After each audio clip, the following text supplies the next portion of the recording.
Then Jesus said to the disciples, "There was a rich man who had a manager, and charges were brought to him that this man was squandering his property. So he summoned him and said to him, 'What is this that I hear about you? Give me an accounting of your management, because you cannot be my manager any longer.' Then the manager said to himself, 'What will I do now that my master is taking the position away from me? I am not strong enough to dig, and I am ashamed to beg. I have decided what to do so that when I am dismissed as manager, people may welcome me into their homes.' So summoning his master's debtors one by one, he asked the first, 'How much do you owe my master?' He answered, 100 jugs of olive oil.' He said to him, 'Take your bill, sit down quickly, and make it 50. Then he asked another, 'How much do you owe?' He replied, 100 containers of wheat. He said to him, 'Take your bill and make it 80. And his master commended the dishonest manager because he had acted shrewdly. For the children of this age are more shrewd in dealing with their own generation than are the children of light. And I tell you, make friends for yourselves by means of dishonest wealth, so that when it is gone, they may welcome you into the eternal homes. Whoever is faithful in a very little is faithful also in much, and whoever is dishonest in a very little is dishonest also in much. If then you have not been faithful with the dishonest wealth, who will entrust to you the true riches? And if you have not been faithful with what belongs to another, who will give you what is your own? No slave can serve two masters, for a slave will either hate the one and love the other, or be devoted to the one and despise the other. You cannot serve God and wealth." The gospel of the Lord. Please be seated.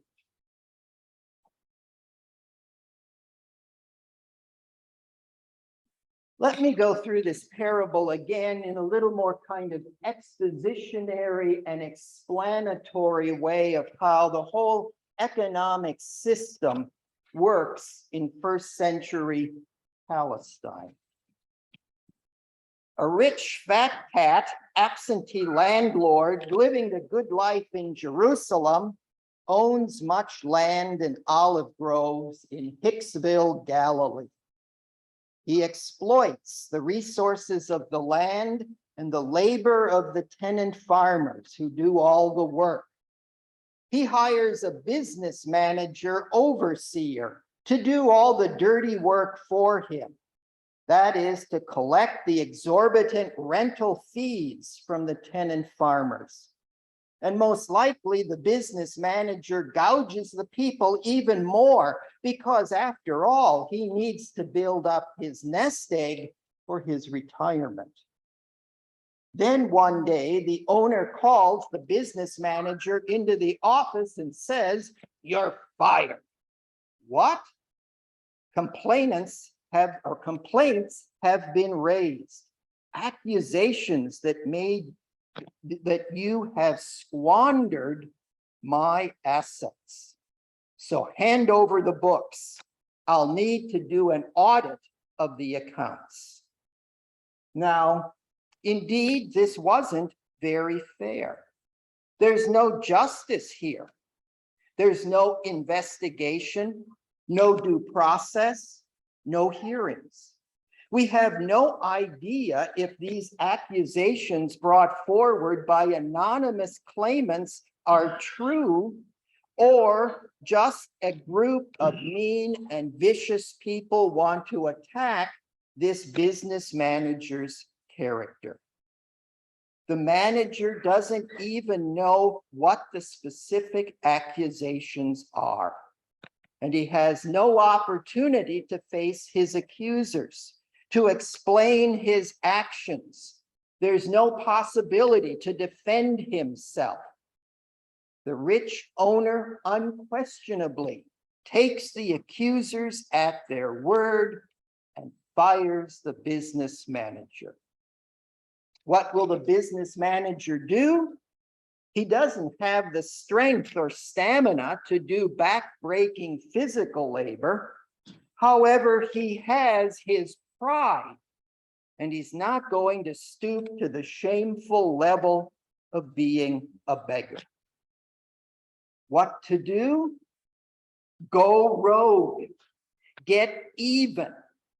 I'll give that money-grubbing, good-for-nothing his books, but the accounting will be in my favor. And now, the shocking conclusion. The rich owner is not furious with this business manager, but commends him for his prudence. Prudence, phronesis is the word there in Greek. Prudence, phronesis, is one of the highest ethical virtues one can have. The old Greek philosopher Aristotle says in the Nicomachean Ethics, quote, individuals are deemed prudent because they possess a faculty of discerning what things are good for themselves and for humanity. And that is our conception of an expert in domestic economy, unquote. What's good for themselves and for humanity. Domestic economy is managing one's possessions in a virtuous manner. And that's exactly what the business manager in this parable did. In other words, the landowner commends the manager for having the qualities of a manager. The manager responded to a crisis appropriate to his circumstances. It is the quality of appropriate responsiveness, phronesis, prudence, that is commended, not the specific actions of this manager, which indeed were unjust.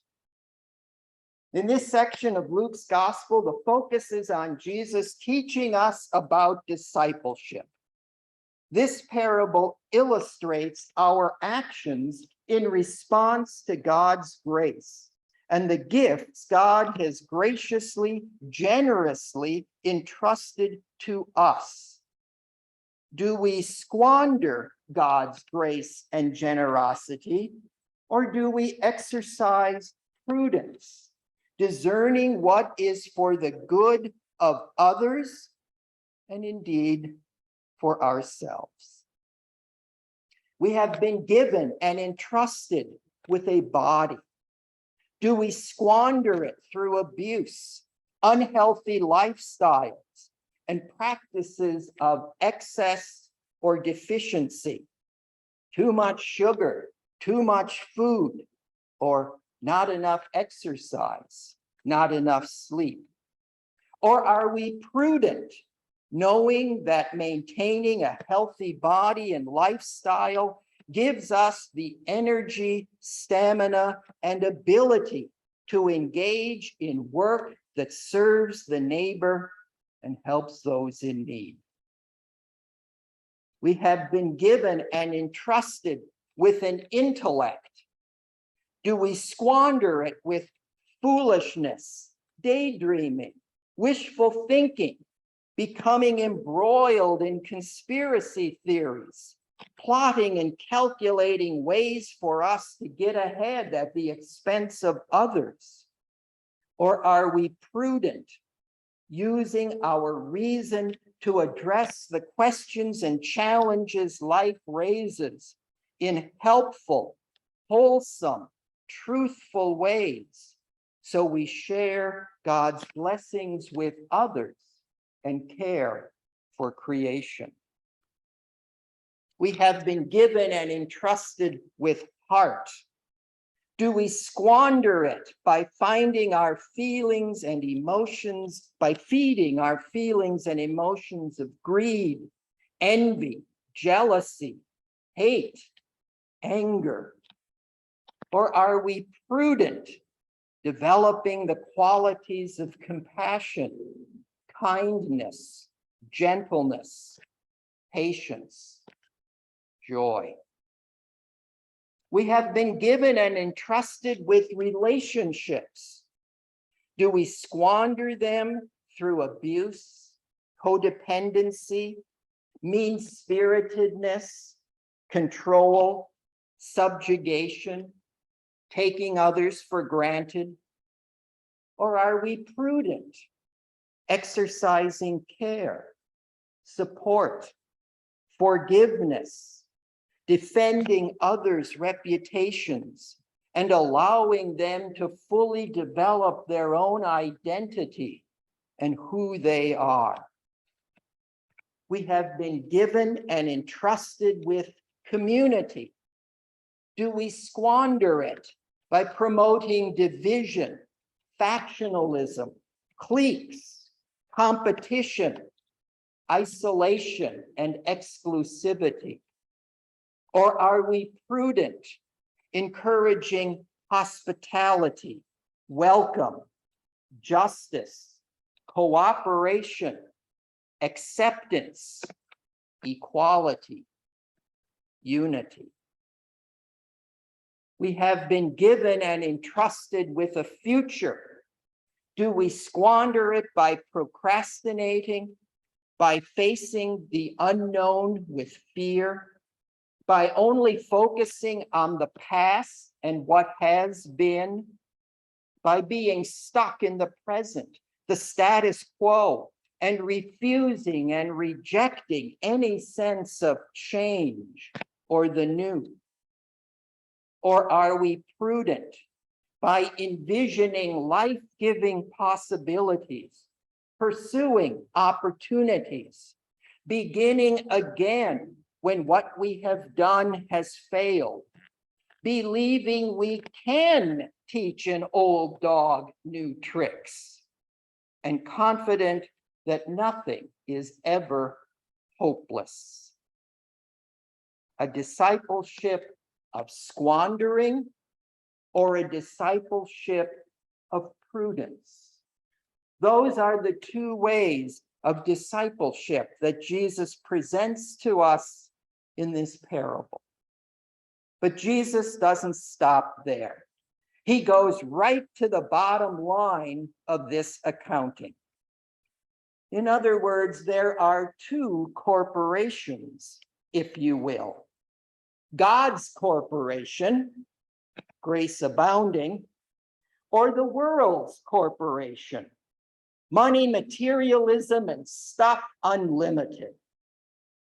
Their mission, objectives, and goals are clean contraries to one another. The vision statement for God's corporation, grace abounding, is your life is grace, all life is grace, all creation is grace. The vision statement for the world's corporation, money, materialism, and stuff unlimited, is you'll never have enough, and you might lose what you have, but it's worth the unending struggle. For whom do you want to work? Amen.